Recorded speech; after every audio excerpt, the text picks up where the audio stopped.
একটা পরামর্শ দিচ্ছি আমি, যারা আমার মতন এরকম বয়স হয়ে গেছে, এদের নারী এবং পুরুষ, এদের কোনো না কোনোভাবে টাকা পয়সা আসে বা আসে, নাতি ফুতি কোনো না কোনোভাবে গিফট দেয়, খরচের জন্য দেয়।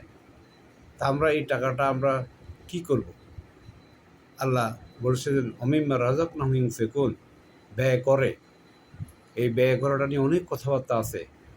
আল্লাহ রসুল মৃত্যুর আগে দিয়ে বলেছে, খাদিজা আয়সা আমার ঘরে কি আছে, আর কয়েক টুকরো স্বর্ণ আছে, কয়দিন শেষ করে এটারে।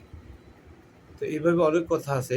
তা আমরা তাহলে একটা কাজ করি কি, আমি করতে চেষ্টা করি যে আমার নাতি আছে মেয়ের ঘরে, ছেলের ঘরে, আমার পাড়াপতির, আমার ঘরের চতুর্পাশে হোক দুঃসম্পর্ক, কিন্তু সুযোগটা আমি কাজে লাগাই। যে আমি ছোটো বাচ্চাটাকে কথা বলতে পারে, এখন হেঁটে থেকে শুরু করি, 1 বছর 2 বছর 3 বছর দেখবেন, 5 বছর পরে এটার ফলাফল, 3 বছরের মধ্যে ফলাফল পাইবেন। ওই ছেলেটাকে একটা জুস কিনে দিবেন, বিসমিল্লাহ পড়ি খাইতে বলবেন, আর শেষ হলে আলহামদুলিল্লাহ পড়তে বলবেন। যতক্ষণ সে খায় শেষ না হয় আপনি ধানাই থাকেন। আর ওই যে প্রত্যেকটা বাচ্চাকে আপনি সবাইকে বিসমিল্লাহ পড়ে আপনি ওই খানাটা তাকে 10 টাকা একটা চিপস কিনে দিলেন, যে তুমি বিসমিল্লাহ পড়ো, মানে বিসমিল্লাহ পড়ি নাও আর খাও, শেষ হয়েছে, শেষ হয়ে গেছে, এখন আলহামদুলিল্লাহ বলো। যদি আপনি এই আপনার ও আশেপাশে আপনার যতগুলো ছেলে মেয়েকে, শিশু বাচ্চাকে আপনি এটা ওর হাতে তুলে দিবেন বিসমিল্লাহ আলহামদুলিল্লাহ, কারণ এখন তো এইটার কিয়ামত পর্যন্ত আপনি সওয়াব পেয়ে থাকবেন। রমজান মাসটা এখন কোটি কোটি সওয়াব, এই সওয়াব আপনি পাইতে থাকবেন। আপনার দেখা গেছে কি, ওই আব্দুল শয়তান 2টা লাভ সে পাবে, ওই ছেলেটা 2টা লাভ, আপনি পাবেন একটা লাভ, সারা জীবন পেতে থাকবেন।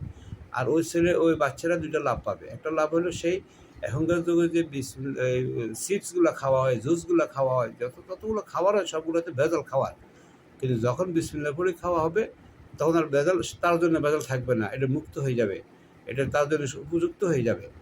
আর এই ছেলে মেয়ে যখন খাওয়া দাওয়া অভ্যাস হয়ে যাবে বিসমিল্লাহ পড়ে খাওয়া, আলহামদুলিল্লাহ শেষ করা, তাহলে সে দেখবেন আপনি তাকে 5 বছর 10 বছর সে অন্যর থেকে আলাদা দেখবেন, তার স্বাস্থ্য, সুস্থ, মেধা, বুদ্ধি সব কোনো কিছু অভাব থাকবে না। সেই ওই তার বাপ মা থেকেও আপনাকে বেশি ভালোবাসবে, আপনার কাছে ছুটে আসবে। যদি বিদেশ চলে যায়, আপনি যদি দেশে থাকেন, আপনি যদি দেখবেন আপনার খোঁজখবর নেবে, দাদি কেমন আছে, ফুপু কেমন আছে, আন্টি কেমন আছে, ওই এগুলো সব সে খোঁজ নেবে। কেন নেবে? ওই যে আপনি বিসমিল্লাহ পড়ে তাকে বিসমিল্লাহ হাত তুলে দিয়েছেন, আর ওই যে আলহামদুলিল্লাহ তুলে দিয়েছেন। আপনি এটা কে করবে? আল্লাহ করবেন। আল্লাহ দেখছেন আমাদের তুমি সম্পর্ক করাই দিছ, তোমার সম্পর্কে আমি কেমনে বলবো? আমরা কিন্তু আমলগুলো করতে চেষ্টা করি। সুম্মা ইলাইহি তুরজাউন, এ বান্দা তুমি তো আমার কাছে আসতেই হবে, ভুলে যেও না, যে কোনোভাবে হোক। আল্লাহ আমল করা সহজ করে দেখ, আমিন।